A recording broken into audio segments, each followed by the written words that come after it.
Greetings. So, excuse me. Let me zoom it out a little bit. So, I'm getting ready to do my first, well, technically it's not my first day doing the fingerboard exercise, but it's my first time recording it. I haven't done it consistently, pretty much like ever, but for like maybe 2 days. And I do feel like it works, but I want to see how well it works if I actually apply consistency and using the channel as a resource to motivate and inspire and encourage me to be consistent, so to speak, because I like documenting things. I think it's really fun.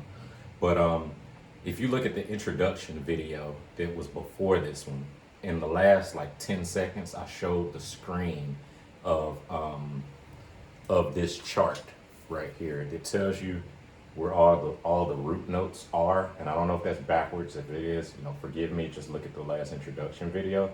But I'm attempting to kind of show right now what I'm looking at. And what you'll see is it's got a number for each fret where the root note is and the note itself, going around in a circle of fourths, starting off on the note C. And so you might hear me like not say the whole scale because I don't want to try to keep up with saying all of the notes in the scale. I want to focus on nailing where the root note is. But the way the exercise is going to go is like, for example, I'm looking at the sheet right now. So if you see me not looking at you, I'm looking at the chart where the note is. And I'm on the E string.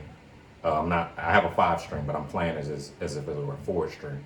But for example, this is the 7th fret. So we got 3, 5, 7.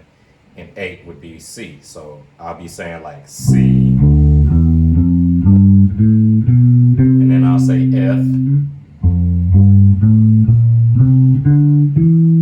And then I'll say B flat, which is on the 6th. And then E flat is next. And that's on the 11th fret. And then A flat on the 4th.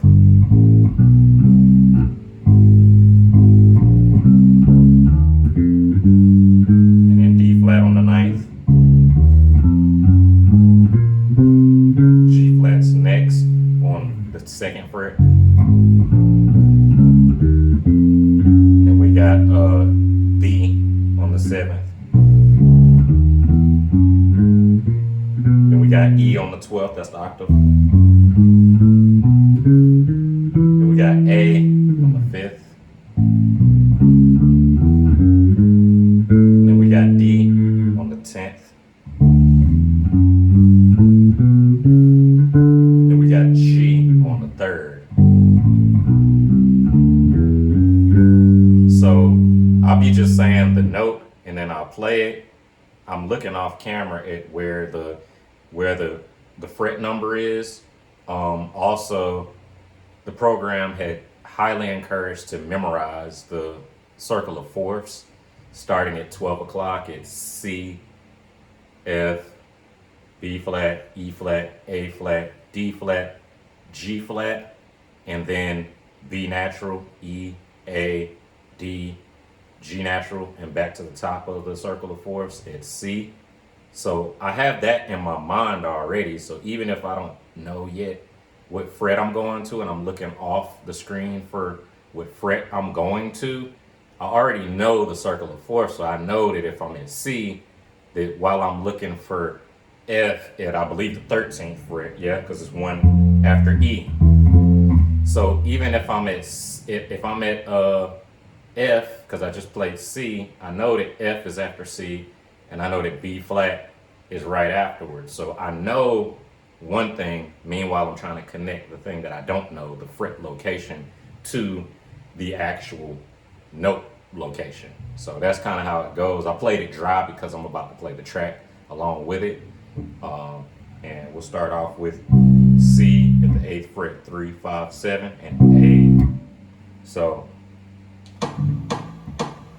C, F, B flat, E flat, A flat,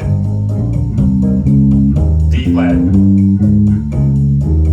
G flat,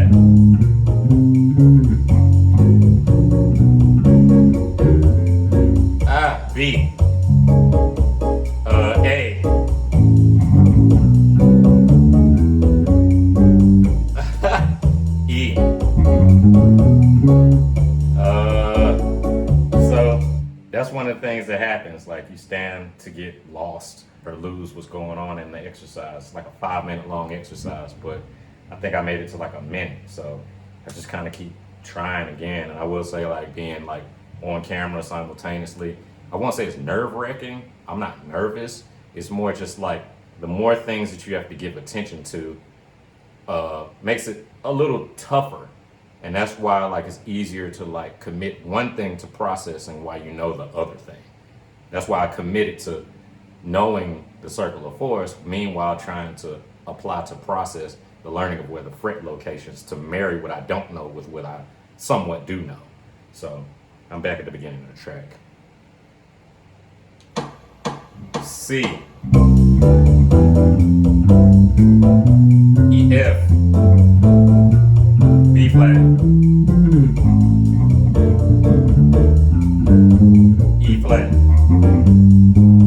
D flat,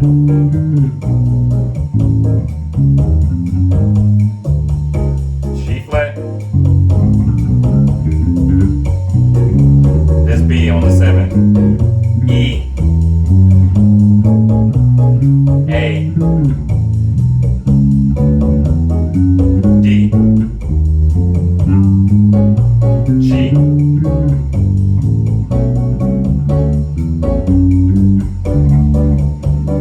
so the track is set up with a drone in the background of the root note of the scale you're supposed to play, and it didn't sound like the right note, so I'm just gonna start over because it seemed like I was playing the wrong note and the right scale, wrong note.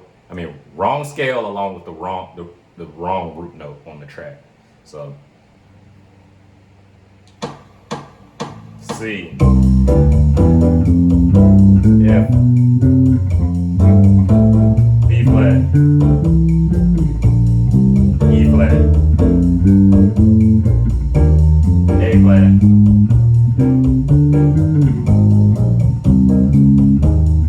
D flat, G flat, B, E, A, D, G, back to C, F, B flat, E flat, A flat, D flat, G flat,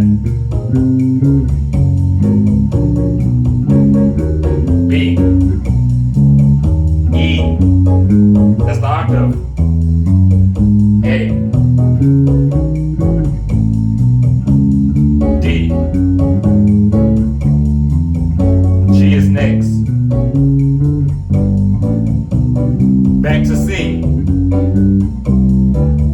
then F,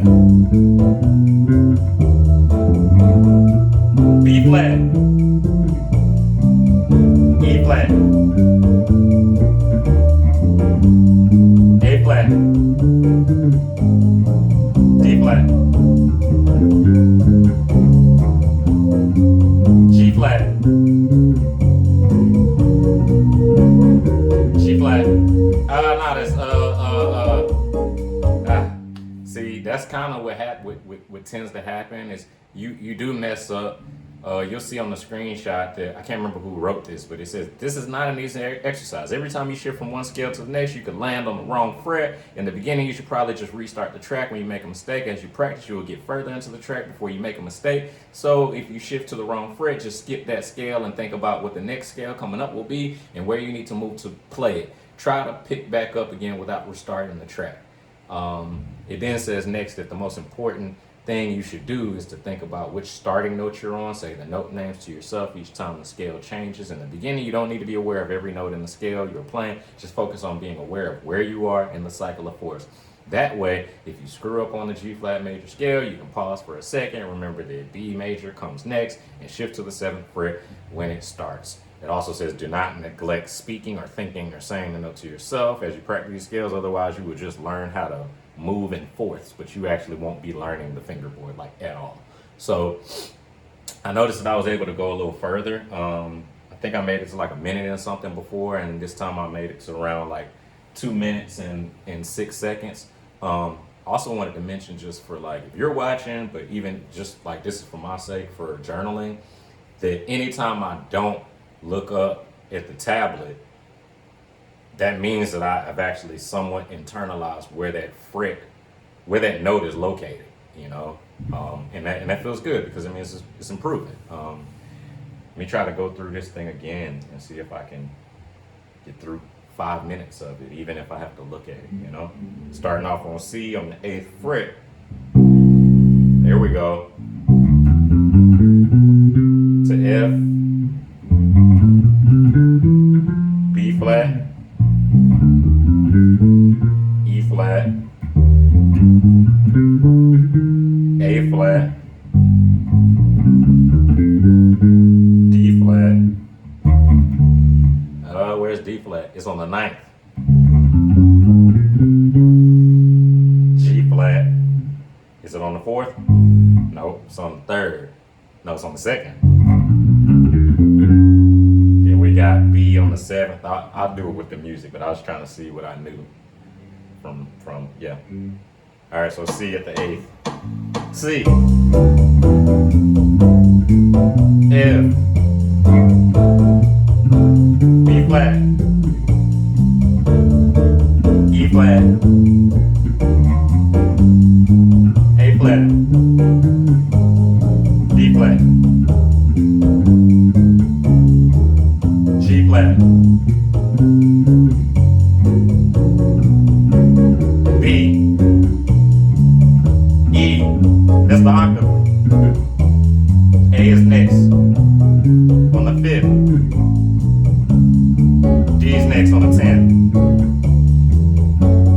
G on the 3rd. Back to the beginning, there's C. Going to F.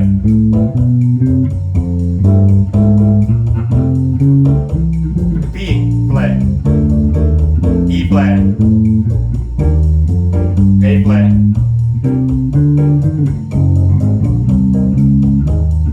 D flat. G flat. B. E. Octave. A. D's next. G.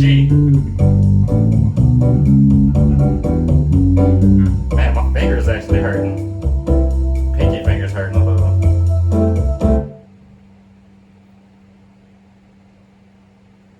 Oh, my pinky's finger's hurting just a little bit.